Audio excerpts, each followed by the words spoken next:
ভিডিওতে আমরা পঞ্চম শ্রেণীর দ্বিতীয় পর্যায়ক্রমিক মূল্যায়নের বাংলার যে 7 নম্বর স্কুল আছে তার প্রশ্নের উত্তরগুলো দেখব। একে দিয়েছে সঠিক উত্তরটি বেছে নিয়ে লেখো। একের 1 ঝড়ের সময় বকুলতলা কালো হয়ে গিয়েছিল। একের 2 কুমির আর শিয়াল মিলে আলু চাষ করতে গেল। একের 3 সন্ন্যাসী শব্দটি পুংলিঙ্গবাচক শব্দ। একের 4 বহু বচনাত্মক শব্দ হলো বন্ধুরা। একের 5 বৃষ্টি পড়ে টাপুর টুপুর লিখেছেন রবীন্দ্রনাথ ঠাকুর। 2 এর 1 বলেছে বচন কয় প্রকার ও কি কি? বচন 2 প্রকার, এক বচন ও বহু বচন। 2 এর 2 তে বলেছে লিঙ্গ কাকে বলে?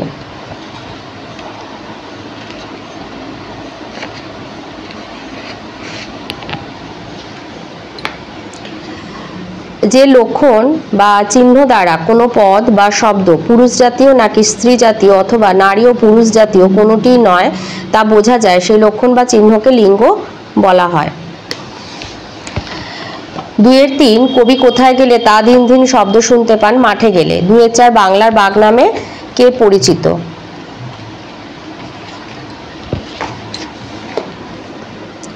বাংলার বাঘ নামে কে পরিচিত? স্যার আশুতোষ মুখোপাধ্যায় বাংলার বাঘ নামে পরিচিত। 2 এর 5 ছোট্ট ফণিমনসা গাছের মনে শান্তি ছিল না কেন?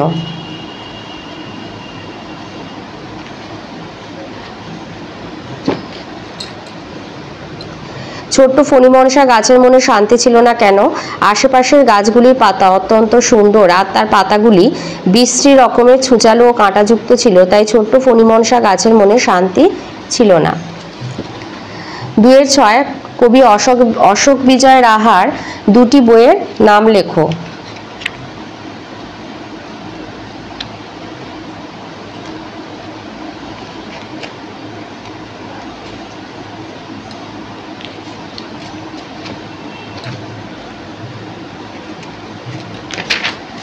অশোক বিজয় রাহার লেখা হচ্ছে মায়াতরু।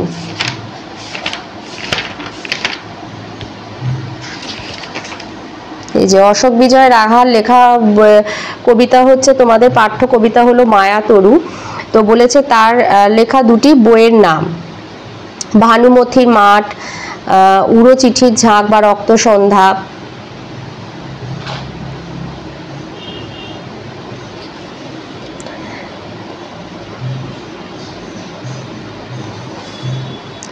দুই এর 7 দিয়েছে একটি করে উভয় লিঙ্গ আর ক্লীবলিঙ্গ শব্দের উদাহরণ দাও। উভয় লিঙ্গ হচ্ছে শিশু, ক্লীবলিঙ্গ হলো টেবিল।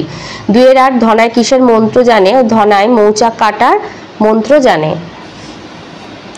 3 এর 1 বলেছে পালিয়ে গেল অনেক দূরে, কে পালিয়ে গেল? পালিয়ে সে কোথায় গেল?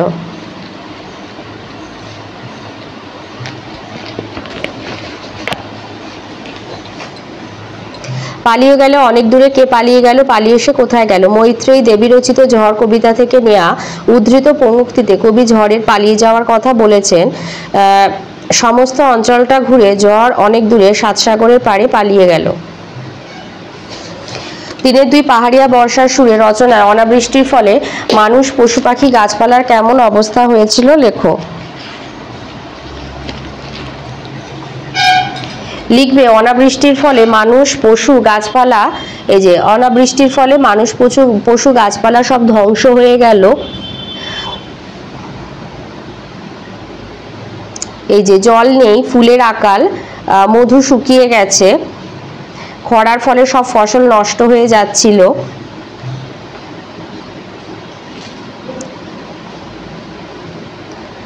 এবং সমস্ত প্রাণীরা মারা যাচ্ছিল।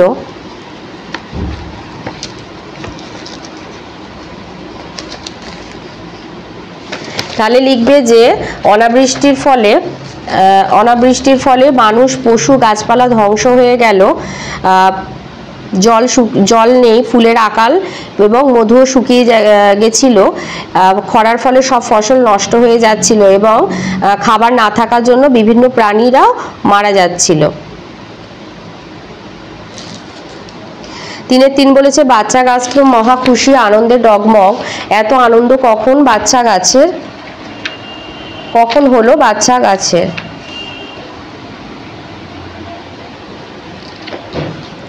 বীরু চট্টোপাধ্যায়ের লেখা ফণিমনসা বনের পরী নাটকে আমরা দেখতে পাই যে আশেপাশের গাছেদের সুন্দর সুন্দর পাতা দেখে ফণিমনসা গাছের মন অত্যন্ত খারাপ হয়ে যায়। তার বিশ্রী আর ছুচলো পাতার জন্য সে মনের দুঃখে কাঁদতে থাকে। তার সেই কান্না দেখে বনের পরী এসে তার মনের ইচ্ছা পূরণ করে। বনের পরীর আশীর্বাদে ফণিমনসা গাছের ইচ্ছা অনুযায়ী তার পাতাগুলি ঝলমলে সোনার পাতা হয়ে যায়। তখনই বাচ্চা ফণিমনসা গাছটির অত্যন্ত আনন্দ হয়। 4-এর 1-এ দিয়েছে ছাত্রীবাসে লেখাপড়া কেমন চলছে তা জানিয়ে মাকে একটা চিঠি লেখো।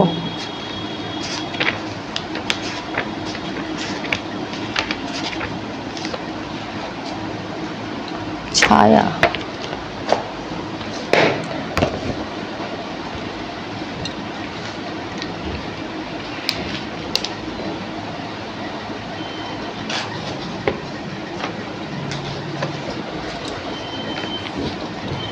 আচ্ছা, এখানে আছে ছাত্রাবাসে লেখাপড়া কেমন চলছে জানি, বাবা মাকে একটা চিঠি।